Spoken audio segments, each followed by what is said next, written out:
नमस्कार दोस्तों, एक बार फिर से आपका मेरे YouTube चैनल पर स्वागत है। और आज हम लोग कंडीशनल सेंटेंस के बारे में समझने वाले हैं। लेकिन कंडीशनल सेंटेंस क्या होते हैं, इनको समझने के लिए आपको विल का रूल पहले समझना पड़ेगा, क्योंकि जब तक आपको ये रूल नहीं पता होगा आप कंडीशनल सेंटेंस नहीं समझ पाएंगे।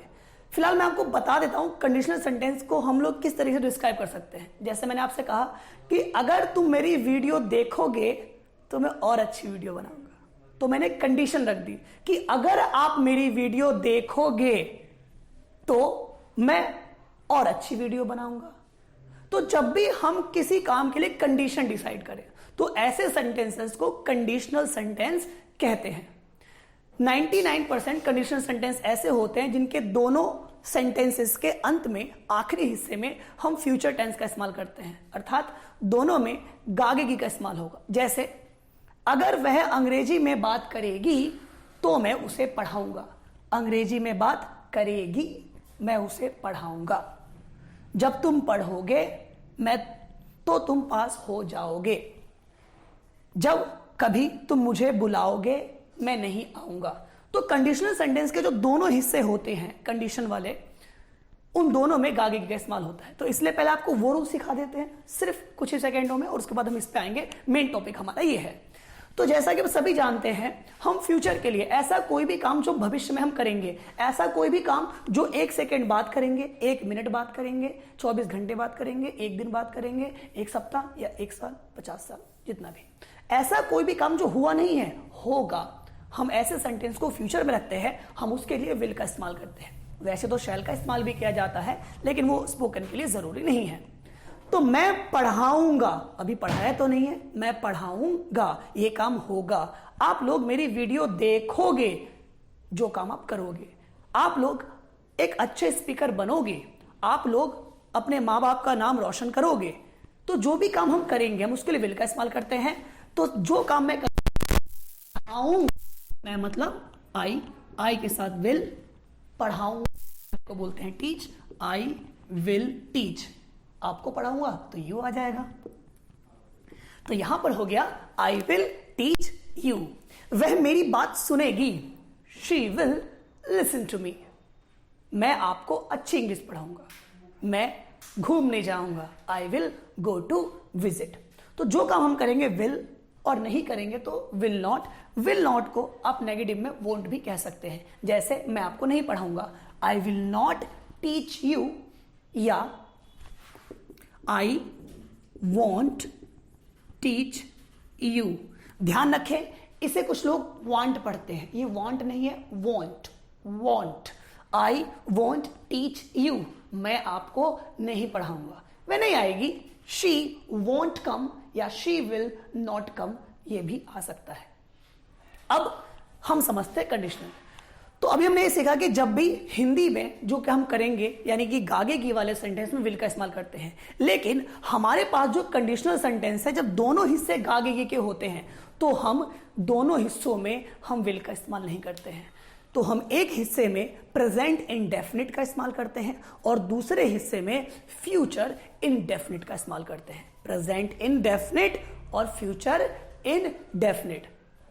तो ये ध्यान रखने वाली बात है। लोग क्या करते हैं, कंडीशनल सेंटेंस के दोनों हिस्सों में वो विल का इस्तेमाल करते हैं। जैसे कि अगर वह अंग्रेजी में बात करेगी, if she will talk in English, तो मैं उसे पढ़ाऊंगा, आई विल टीच हर या हिम।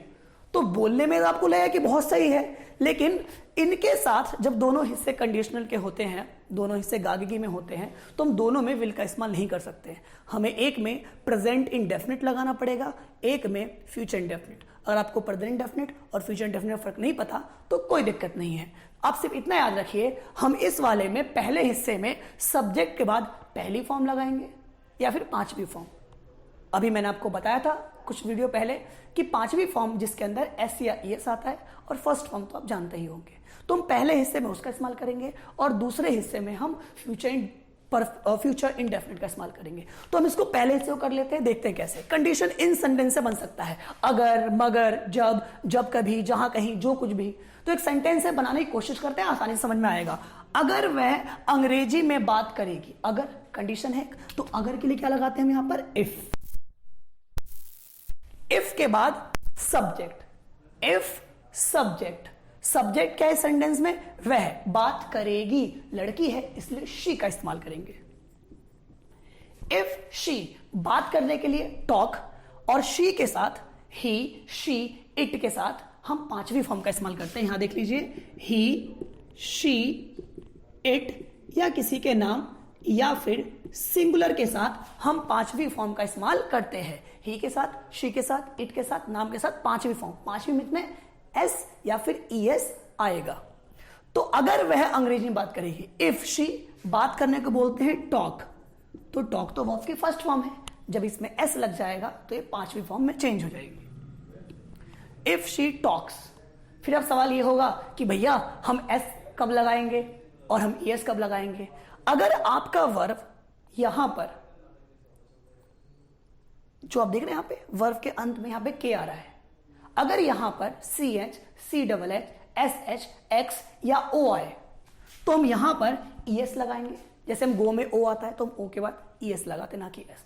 तो S H, C double H और एक्स ओ, इनके साथ ईएस लगाएंगे और बाकी सबके साथ एस का इस्तेमाल करेंगे। तो यहां पर के है तो हम यहां पर हमने एस लगाया।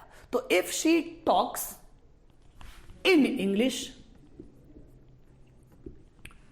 If she talks in English, तो मैं उसे पढ़ाऊंगा। तो के लिए आप कहां पे कॉमा लगा सकते हैं, सो भी लगा सकते हैं। आई, अब इधर वाले हिस्से के लिए हम फ्यूचर का इस्तेमाल करेंगे, विल का।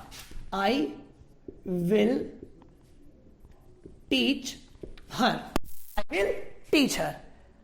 तो समझ में आपको, अगर वह अंग्रेजी में बात करेगी, अगर कंडीशन ये है कि उसको अंग्रेजी में बात करनी पड़ेगी, तो मैं उसे पढ़ाऊंगा, तब पढ़ाऊंगा। अगर अंग्रेजी बात नहीं करेंगे आप तो मैं आपको नहीं पढ़ाऊंगा। जब तुम पढ़ोगे तो तुम पास हो जाओगे। तो पास होने की कंडीशन क्या है? आपका पढ़ना। तो कंडीशन जुड़ा किससे है? जब। तो जब के लिए इस्तेमाल करते हैं when, WHEN, when। तुम के लिए इस्तेमाल करते हैं you, when you। अब यहां पे विल नहीं लगाएंगे, when हो गया, you हो गया। अब पहली फॉर्म या पांचवी फॉर्म? भाई ही शीट के साथ पांचवी फॉर्म, तो आई वी यू दे के साथ वर्ब की फर्स्ट फॉर्म का इस्तेमाल होता है। तो यहां पर सब्जेक्ट यू है तो वर्ब की फर्स्ट फॉर्म लाएंगे, व्हेन यू स्टडी, सो तुम पास हो जाओगे। अब अगला हिस्सा फ्यूचर इंडेफिनिट बनेगा, यानी विल वाले रोल में बनेगा। तुम पास हो जाओगे, यू विल गेट पास, या फिर पास भी हो जाएगा, दोनों ही सही होंगे। जब कभी तुम मुझे बुलाओगे, कंडीशन क्या है? जब कभी तुम मुझे बुलाओगे मैं नहीं आऊंगा, यानी आप मुझे बुलाओगे मैं आऊंगा नहीं। तो कंडीशन ये है कि जब तुम मुझे बुलाओगे तब नहीं आऊंगा, नहीं बुलाओगे तो मैं अपने आप आ जाऊंगा। तो जब कभी तुम मुझे बुलाओगे, जब कभी तुम मुझे बुलाओगे, तो जब कभी क्या है? इसकी इंग्लिश क्या होती है? whenever। तो हमने whenever का इस्तेमाल यहां पे करना होगा पहले।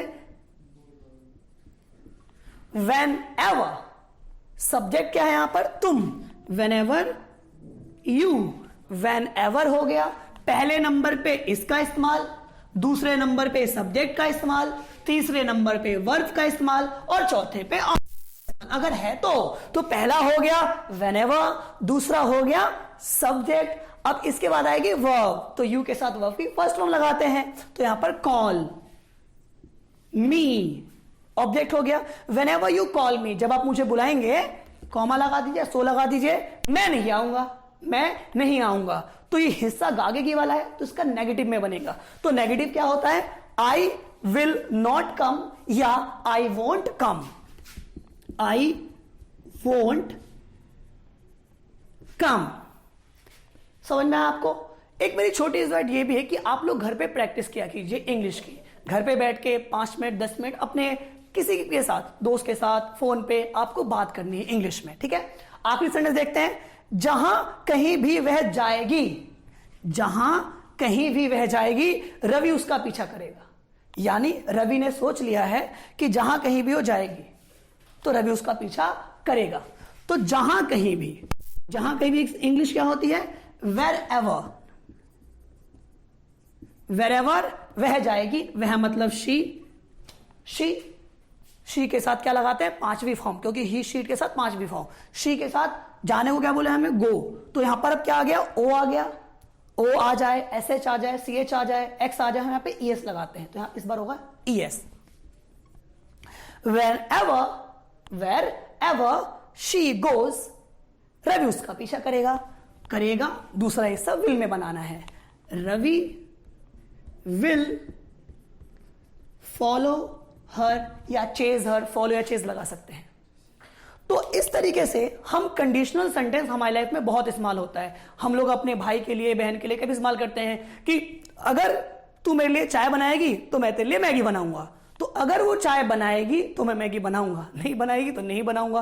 क्वारंटीन डेज चल रहे हैं, सब लोग लॉकडाउन में घर पे हैं, तो सबको काम करना है, मुझे भी और आपको भी। तो अगर मेरी बहन चाय बनाएगी, if my sister makes tea या prepare tea for me, if my sister prepares tea for me, I will cook Maggie for her।